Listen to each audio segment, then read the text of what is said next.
धान में wheat control करने के लिए बहुत सारे हर्बिसाइड प्रयोग किए जाते हैं और रोपाई करने के बाद 2 दिन बाद, 3 दिन बाद, 4 दिन बाद तक जो हर्बिसाइड प्रयोग किए जाते हैं वो बहुत सारे हैं और इनको प्री इमरजेंस हर्बिसाइड कहा जाता है। और इस पे मैं ब्यूटाक्लोर पे और जो टैंक मिक्स हर्बिसाइड है उस पे वीडियो अपलोड कर चुका हूँ। आज मैं बात कर रहा हूँ प्रेटिलाक्लोर की, जो बहुत ज़्यादा यूज़ किया जाता है। आज मैं चर्चा करूंगा कि इसका फॉर्मुलेशन क्या-क्या है और हमें इसको कितना प्रयोग करना है, क्या सावधानी बरतनी है और बाजार में किस-किस नाम से मिलते हैं।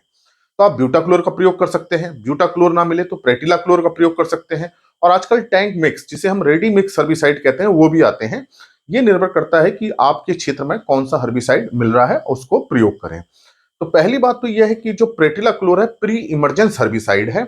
और जब भी मैं प्री इमरजेंस हर्बिसाइड की बात करता हूं हमेशा बताता हूं कि प्री इमरजेंस का मतलब है, प्री मतलब पहले, इमरजेंस मतलब निकलना।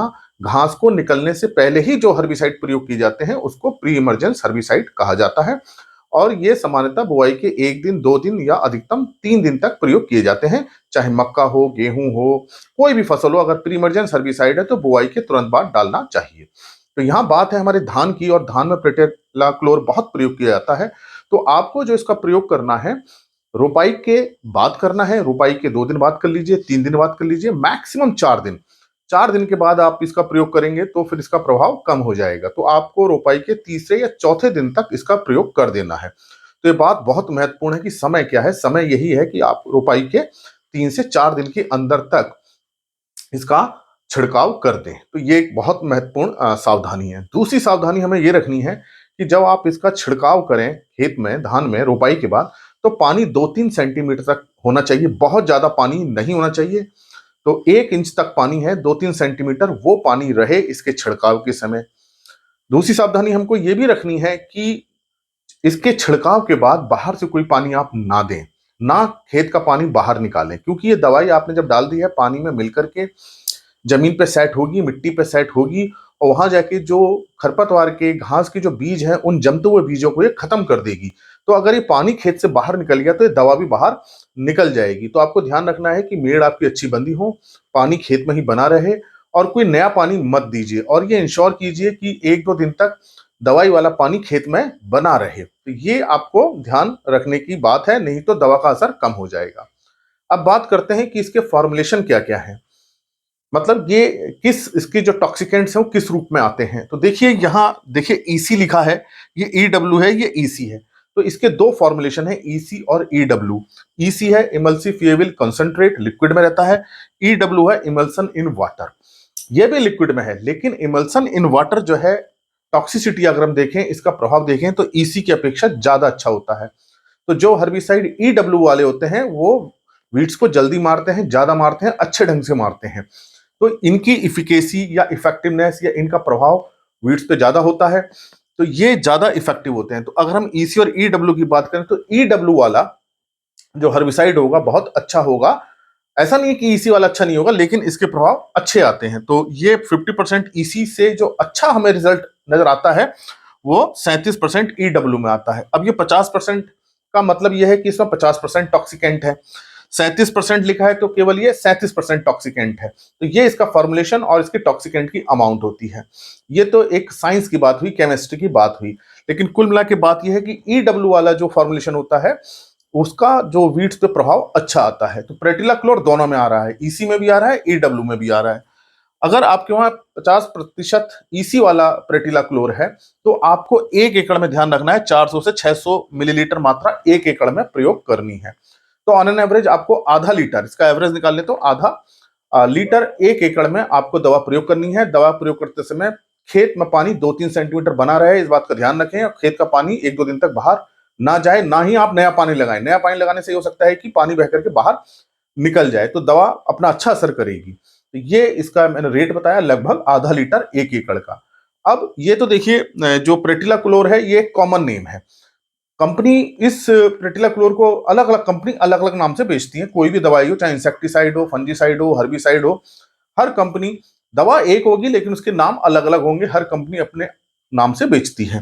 तो अलग अलग कंपनियों के जो मिल सके हैं वो मैंने लिखने की कोशिश की है। रिफिट बहुत कॉमन है, रिफिट प्रेटिलाक्लोर है, प्रीत के नाम से आती है, शिफ्ट के नाम से, क्रेज के नाम से, ब्लेड के नाम से। तो आपके एरिया में हो सकता है किसी भी नाम से मिले, लेकिन आपको ये इंश्योर करना है जो आप दवा खरीद रहे हो उसके डिब्बे पे आप देख लें प्रेटिलाक्लोर 50% ईसी लिखा हो। नहीं तो बहुत नाम हो सकते हैं अलग अलग कंपनी के, बहुत अधिक कंपनियां हैं, बहुत अधिक नाम से आता है। आपको ये देखना है प्रेटिलाक्लोर 50% ईसी उस पर लिखा हो तो यही दवा है।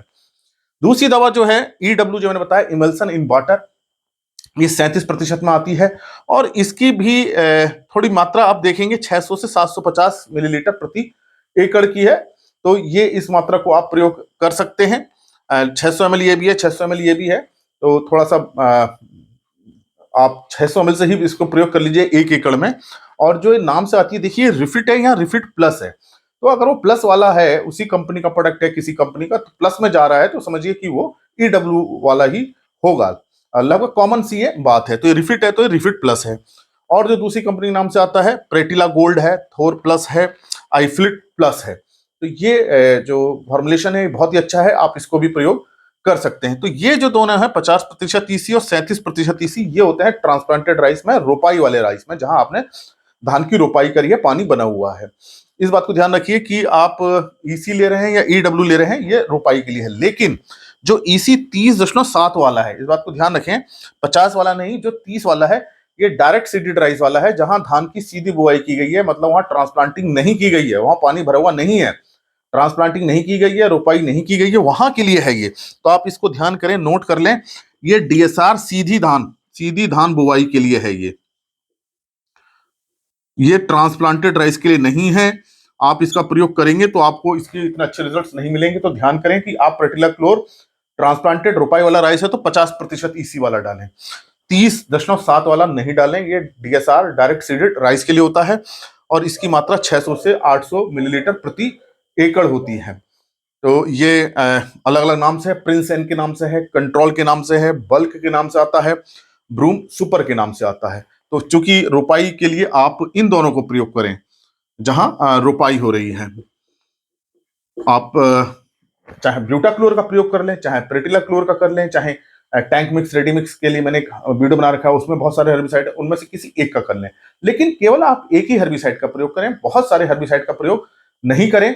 आपको प्रिकॉशंस जो सावधानी रखनी है, आपको रोपाई के 4 दिन तक कर देना है। तो 4 दिन तक का मतलब नहीं कि आपको चौथे दिन करना है, रोपाई के आप दूसरे दिन कर दें, तीसरे दिन कर दें, ज्यादा से ज्यादा 4 दिन तक करें। 2 से 3 सेंटीमीटर पानी बना के रखें, पानी को बाहर नहीं निकलने दें, नया पानी भी ना दें, कोई नई सिंचाई ना करें, मेड़ बना के रखें, पानी वहीं रहे, दवाई को आप छिड़कें और पानी में सेट होगी, नीचे होगी और मिट्टी पर जब ये जाएगी तो वहां से जो बीज जमेगा घास का, उसको जमते हुए बीज को खत्म कर देगी। और ये सभी प्रकार के लगभग घास को कंट्रोल कर लेती है, चाहे चौड़ी पत्ती वाले हों, चाहे घास कुल के हों, चाहे मोथा हो।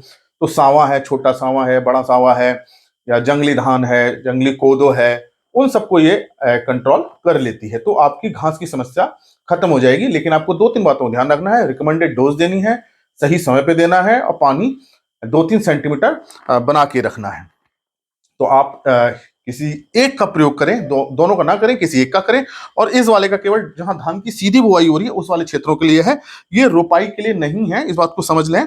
30.7% वाला जो प्रेटिलाक्लोर है वो जो धान की सीधी बुआई के लिए है, रोपाई वाले धान के लिए नहीं है। रोपाई वाले के लिए या तो 50% ईसी है या 37% ईडब्ल्यू वाला है।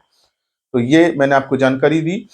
इस जानकारी के अनुसार ही आप प्री इमरजेंस हर्बिसाइड प्रयोग करें, कोई एक प्री इमरजेंस हर्बिसाइड प्रयोग करें और तय समय सीमा जो है अधिकतम 4 दिन तक वहां प्रयोग करें, रिकमेंडेड डोज के साथ करें। निश्चित रूप से वीड्स अच्छी तरह से कंट्रोल होंगे।